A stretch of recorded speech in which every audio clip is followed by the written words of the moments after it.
কেন বড় ছেলে আপনাকে দেখে না? হ্যাঁ, দেখে দেখে তো। আজ ওর জন্মদিন তো, তাই নিজের বউ আর শাশুড়ির জন্য দামি দামি শাড়ি গয়না কিনে নিয়ে গেছে সেখানে। উৎসব হবে, উৎসব। আর আমার পরনের লজ্জা নিবারণের জন্য এই শাড়ি।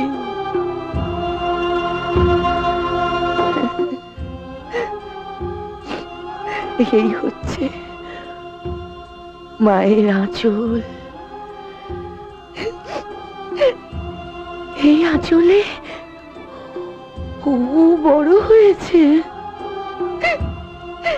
এই আঁচলে ঢেকে ওকে দুধ খাইয়েছি।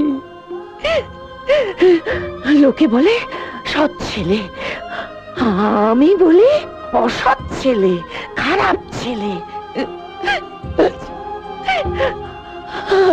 যদি আমার ছোট ছেলেটা আমার কাছে থাকতো। আপনার ছোট ছেলে যদি ফিরে আসে কি করবেন? ফিরে আসে? যদি ফিরে আসে আমার ছেড়াই মায়ের আঁচলে ওকে আমার বুকের মধ্যে জড়িয়ে ওর বুকে মাথা রেখে আমি মরবো।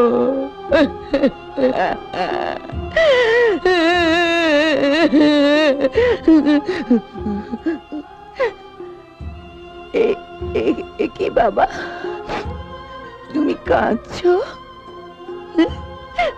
পরের মায়ের জন্য তুমি কাঁদছো? তোমার মতো ছেলে যে পেটে ধরেছে সে যে বড় ভাগ্যবতী বাবা। আপনার একটা মেয়ে ছিল না? অঞ্জলির কথা বলছো তুমি? হ্যাঁ। আমি যে যন্ত্রণা পাচ্ছি ওর যন্ত্রণার তুলনায় তা কিচ্ছু না, কিচ্ছু না। কি হয়েছে অঞ্জলির? থাক, ওসব কথা নাই বা শুনলে। কাটা ঘায়ে নুনের ছিটে দিয়ে কি হবে বাবা? যাও, তুমি চলে যাও, যাও। আপনি আমাকে দয়া করে সব বলুন। আপনার মেয়ের কি হয়েছে? এখন সে কোথায়? আমার মেয়েটার বিয়ে হয়ে গেছে, তবে এমন বিয়ে বোধহয় আর কারুর হয় না।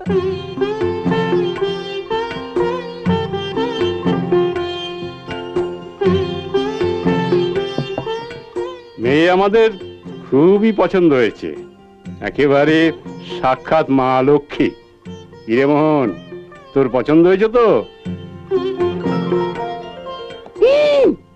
কি ব্যাপারে সব কি হচ্ছে? এ কি কাঙালি ভোজন নাকি? উদয়, এসব কি বলছিস? ওনারা অঞ্জলিকে দেখতে এসেছেন। তা মেয়ে দেখতে এসে এরকম ভিখিরির মতো গিলবে নাকি? এ তো আমার টাকা শ্রাদ্ধ হচ্ছে। উদয় বাবু, আপনি কিন্তু ডেকে এনে আমাদের অপমান করছেন। আরে আপনাদের মান অপমান বোধ থাকলে এতক্ষণ এখানে দাঁড়িয়ে না থেকে কখন চলে যেতেন? না, আমি আপনাদের কাছে হাত জোর করে অনুরোধ করছি, আপনারা চলে যাবেন না। উদয়, উদয়, তুই ওনাদের কাছে ক্ষমা চেয়ে নে। ছাড়ো তা, এসব কাঙালিদের কাছে আমি ক্ষমা চাইবো? আমি যে ওদের গায়ে হাত তুলিনি এই ওদের অনেক ভাগ্য। যথেষ্ট হয়েছে, আর নয়। বাড়ি চল মোহন, এখানে আর এক মুহূর্ত নয়। দয়া করে যাবেন না, শুনুন না। কি হলো মোহন? চলে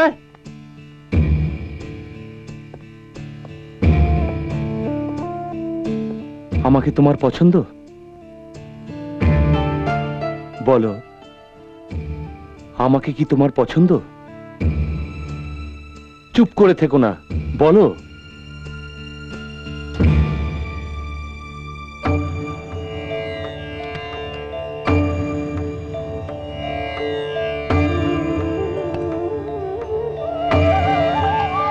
কি করছিস মোহন? অভিশপ্ত রাজকন্যাকে এই রাক্ষসপুরীর থেকে উদ্ধার করছি বাবা। ওকে আমি বিয়ে করব। যে বাড়িতে আমাদের এত বড় অপমান করলো সেই বাড়ি মেয়েকে বিয়ে করলে আমি তোকে তেজ্য পুত্র করব, সম্পত্তির কামনা করিও তুই পাবি না।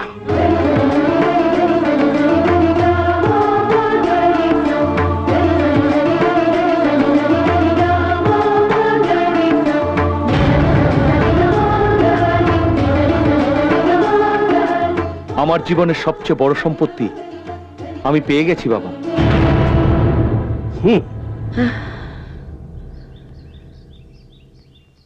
না সানাই, না শঙ্খধ্বনি, না বরযাত্রী।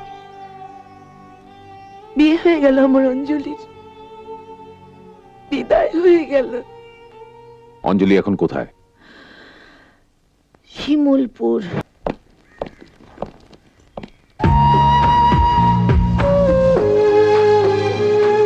এক প্লেট ঘুগনি আর এক কাপ চা দাও অঞ্জলি। কান্না হাসির জীবন, দুঃখ সুখে শিরোমণি, রাত্রি আঁধার পেরিয়ে সামনে আসে আলো দিয়ে, মেঘলা আকাশে রোদের পরশে চলার পথে সুখের পাশে ব্যথা যে থাকে।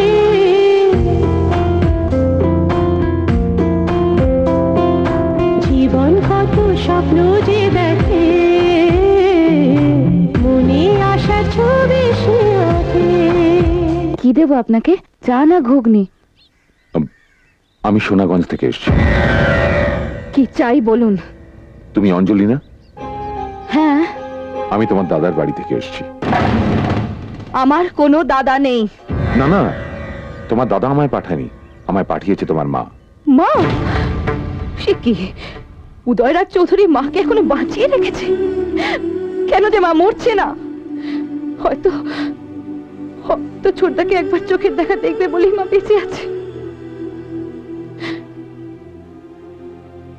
কিন্তু আপনি কে? কি হলো, চুপ করে আছেন কেন? বলুন আপনি কে? দূরের সম্পর্কে আমি তোমার দাদা হই। রক্ষা করুন, আমার আর দাদার দরকার নেই। দুই দাদা থাকতে এই ফুটপাতে এসে দাঁড়িয়েছি, আরেক দাদা হলে এবার ভিক্ষে না করতে হয়। অঞ্জলি, কতদিন না তোমায় বলেছি যাত্রার সামনে নিজের দুঃখের কাঁদুনি গাইবে না। যখন থেকে বিয়ে হয়েছে তখন থেকে শুধু একই কাঁদুনি। টিঙ্কু, শোনো, এই দুধের প্যাকেটটা রেখে দাও। আচ্ছা। আর আমি চা আর চিনি আনতে যাচ্ছি। এই দুধ দে মা। মা, হ্যাঁ? যা তো একটু তাড়াতাড়ি প্লেট চামচগুলো ধুয়ে দে তো। ঠিক আছে। যা। তোমার মেয়ে হ্যাঁ, পড়াশোনা করে না? পরনের জামা চটে না, আবার পড়াশোনা।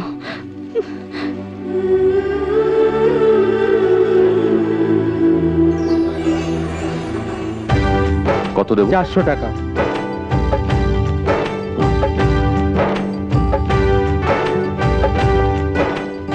এই দেখো, আমি তোমার জন্য কি এনেছি। জুতো, জামা, চুড়ি, এগুলো সব তোমার। তুমি যে আমায় এত কিছু দিলে, কিন্তু তোমাকে যে কি বলে ডাকবো বললে না তো। মামা, আমাকে তুমি মামা বলে ডেকো। দেখি, সব দিয়ে দিলে যে। কেন তুমি আমায় মামা বলতে বললে? জানো, মামারা খুব বাজে হয়। আর জানো, আমার মামা আজ পর্যন্ত আমার সাথে দেখা করতে আসেনি। আর আমার আরেক মামা মাকে ছোটবেলায় ফেলে রেখে চলে গেছে, আর আসেনি। আমি মামাদের একটুও ভালোবাসি না। তুমি যদি আমার মামা হও, আমি তোমার কাছ থেকে কিচ্ছু নেব না, কিচ্ছু না।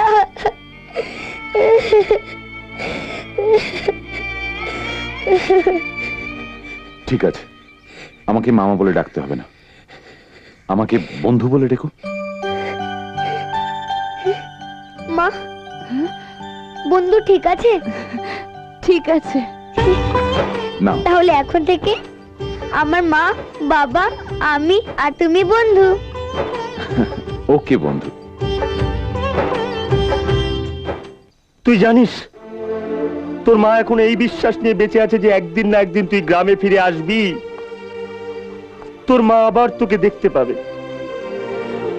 তুই তার সঙ্গে দেখা করলি, অথচ তাকে বললি না তুই বিজয়, তুই ফিরে এসেছিস। তোর বোনও তোর জন্য অপেক্ষা করে আছে। তুই একদিন না একদিন ফিরে আসবি, ওর কাছে যাবি, গিয়ে বলবি অঞ্জলি আমি ফিরে এসেছি, আমাকে রাখি পড়াবি না। অথচ তুই ফিরেও চোরের মতো লুকিয়ে বেড়াচ্ছিস। হ্যাঁ, মুখে লাগাম দে। যে মা একদিন রাজমহলের রানী ছিলেন, আজ তার ঠাঁই হয়েছে গরুর গোয়াল ঘরে। আমার বোন রাস্তার ধারে বসে 4 ঘুগনি বিক্রি করে, তাকে আমি কোন মুখে গিয়ে বলবো যে আমি তোমার দাদা? কিন্তু উদয়রাজের অত্যাচারের হাত থেকে তোর মার বোনকে রক্ষা করার দায়িত্ব তোর, বিজয়।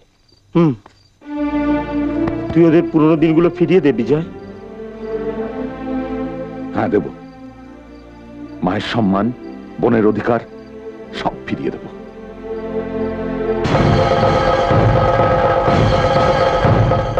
এই মন্দিরের সামনে দাঁড়িয়ে আমি প্রতিজ্ঞা করছি, সবকিছু ফিরিয়ে দিয়ে আমি মার সামনে গিয়ে বলবো, মা আমি তোমার সেই হারিয়ে যাওয়া ছেলে বিজয়। তবেই বাবার আত্মা শান্তি পাবে। শান্তি পাবে না। অপঘাতে মৃত্যু হলে তার আত্মা কখনো শান্তি পায় না। কি বলছিস তুই? বাবার অপঘাতে মৃত্যু? কিসের জন্য বাবার অপঘাতে মৃত্যু হলো? কে মেরেছে তাকে বল। তোর দাদা উদয়রাজ চৌধুরী। তোর দাদা উদয়রাজের অত্যাচার সহ্য করতে না পেরে তোর বাবা একটা উঁচু জায়গা থেকে পড়ে মারা যান। তোর দাদা সেটাকে আত্মহত্যা বলে প্রচার করতে চাইলো, লোক সেটা বিশ্বাস করেনি বিজয়।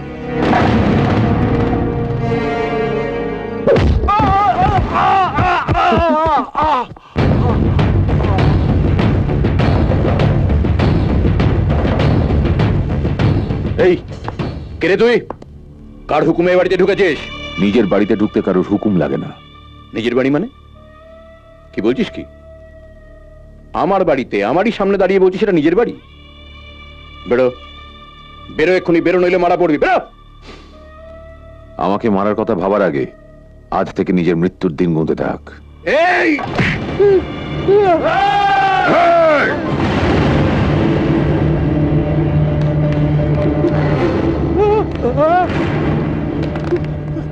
বাটাম দিয়ে শুরু, ইন্টারভেলে হসপিটাল, ক্লাইম্যাক্সে চুল্লি। ওম শান্তি। তোরা কি রে, ছোড়াটা আমার এভাবে শাসিয়ে গেল, তোরা দাঁড়িয়ে দাঁড়িয়ে দেখলি? দাঁড়িয়ে দেখা ছাড়া উপায় কি মালিক? গতিটা একবার দেখলেন, যেন একেবারে ঝড়। আর ঝড়ের মুখে দাঁড়িয়ে কি অকালে প্রাণটা দেব? সামনে ইলেকশন, তার মধ্যে একটা উটকো ঝামেলা এসে জুটলো। ছোড়াটার খবর নে। ওকে কোথা থেকে এসেছে, কেন এসেছে, এখানে কোথায় থাকে, এই প্রত্যেকটা খবর আমার চাই। তুমি চাইলেও আমি চাই না। কতটুকু চেনো তুমি উদয়রাজকে, যে ওর বিরুদ্ধে ভোটে দাঁড়াতে বলছো? হ্যাঁ বলছি, তুই ভোটে দাঁড়াবি। জানো এর পরিণাম কি হবে? উদয়রাজ আমাদের বাঁচতে দেবে ভেবেছো? জন্ম মৃত্যু ভগবানের হাতে। ও ভগবান নয়, শয়তান। তুই নির্ভয়ে ওর বিরুদ্ধে লড়বি, আমি তোর পাশে দাঁড়িয়ে আছি। তুমি আজ আছো, কাল থাকবে না, কিন্তু আমাদেরকে এখানেই থাকতে হবে। এমনিতেই উদয়রাজ চৌধুরী আমাদেরকে সহ্য করতে পারে না, তারপর যদি জানতে পারে যে অঞ্জলি ওর বিরুদ্ধে ভোটে দাঁড়িয়েছে, তাহলে ওই শয়তানটা আমাদের জীবন্ত পুড়িয়ে মারবে। ওহো, আচ্ছা তোমরা তো ভয় পাচ্ছ কেন বলো তো? আরে শিবা তোমাদের পাশে আছে, আমরা তোমাদের পাশে আছি।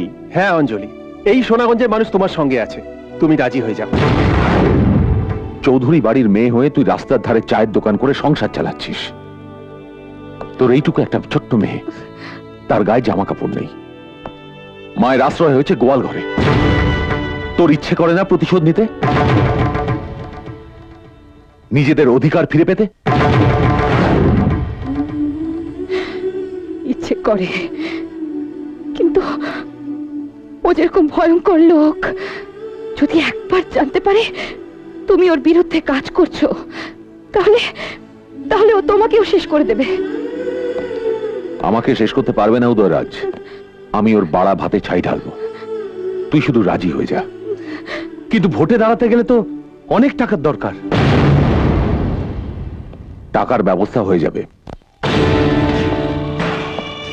কাগজপত্র সব ওকে আছে, আপনারা শুধু টাকা দেবেন, আমি সইটা করে দেবো।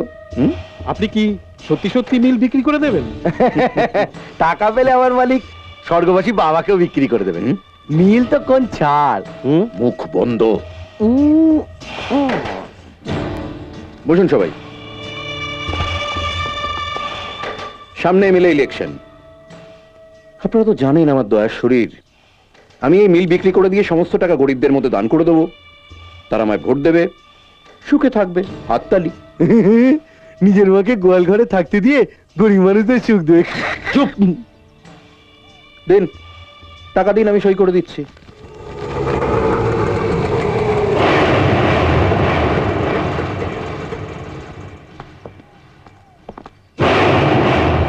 এই মিলের তো আরো 3 জন ওয়ারিশ আছে। প্রতাপ রায়চৌধুরীর স্ত্রী, তার মেয়ে, তার ছোট ছেলে বিজয় রাজ চৌধুরী। তাদের সই ছাড়া তো এই মিলটা বিক্রি করা বেআইন। এই আমায় আইন শিখিও না, ওটা আমি খুব ভালো করে জানি। বাবা মারা যাওয়ার বহু আগে আমাদের দু ভাইয়ের নামে এই মিলটা লিখে দিয়ে গেছিলেন। তো এখন বিজয় নেই, আমি আছি, কাজে মিলটা আমার। আমার মিল আমি বেচবো। দেখুন, ভাইয়ের কথা যখন উঠেছে তখন তার সম্পর্কে সব খোঁজ না নিয়ে আমরা তো মিল কিনতে পারি না। আইনত কেউ 12 বছর নিখোঁজ থাকলে তাকে মৃত বলে ধরে নেওয়া হয়। আমার ভাই 15 বছর ধরে নিখোঁজ, কাজেই সে আর কোনোদিনই আসবে না। এসেছে তো। কি?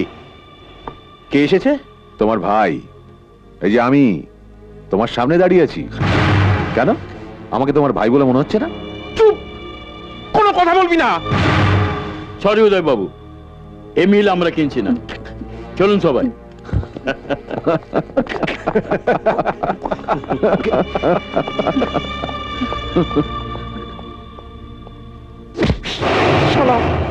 খুন করে ফেলবো।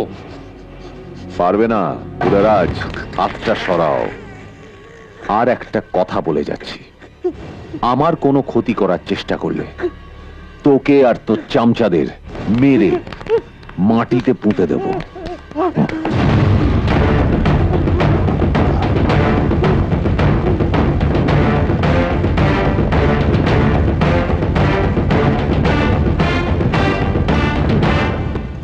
শালা, কে কাকে মারবে তা দুদিন পরে তোকে বোঝাবো। আগে তো বিজয়কে শেষ করি। এ কি করলি ভাই বিজয়? তুই আমাদের সবাইকে এইভাবে ছেড়ে চলে গেলি। আর কাঁদবে না মালিক, বড় অনেক থেকে পড়ে আছে, নিয়ে যাওয়ার ব্যবস্থা করতে হবে। আমার ভাইয়ের এই করুণ পরিণতি আমি সইতে পারছি না। সইটা হবে না উদয়রাজ। তুমি নিশ্চিন্তে থাকতে পারো উদয়রাজ। এ তোমার ভাই নয়, তোমার ভাই বেঁচে আছে। এই তো আমি আছি। আমি তোমার ভাই নই? এই গ্রামবাসীরা কি তোমার ভাই নয়? এক ভাই মারা গেছে, তোমার তো হাজার ভাই আছে। বিজয়রাজ, তুমি মারা গেছো বলে তোমার দাদা চোখের জল ফেলে কাঁদছে। নকল নয়, অরিজিনাল চোখের জল। এই ছোড়া, ওখান থেকে সরো তো। দেখছো না আমাদের শ্মশান যাত্রার দেরি হয়ে যাচ্ছে? দাঁড়িয়ে আছো কেন? লাশ তোলো, লাশ তোলো, লাশ তোলো, লাশ তোলো। ভাইকে তোলো। এই মনে হচ্ছে লাশের পকেটে কিছু একটা আছে। কি আছে আমি দেখছি, দেখছি কি আছে আমি দেখছি। কাঁদে না, কাঁদে না, সব ঠিক হয়ে যাবে।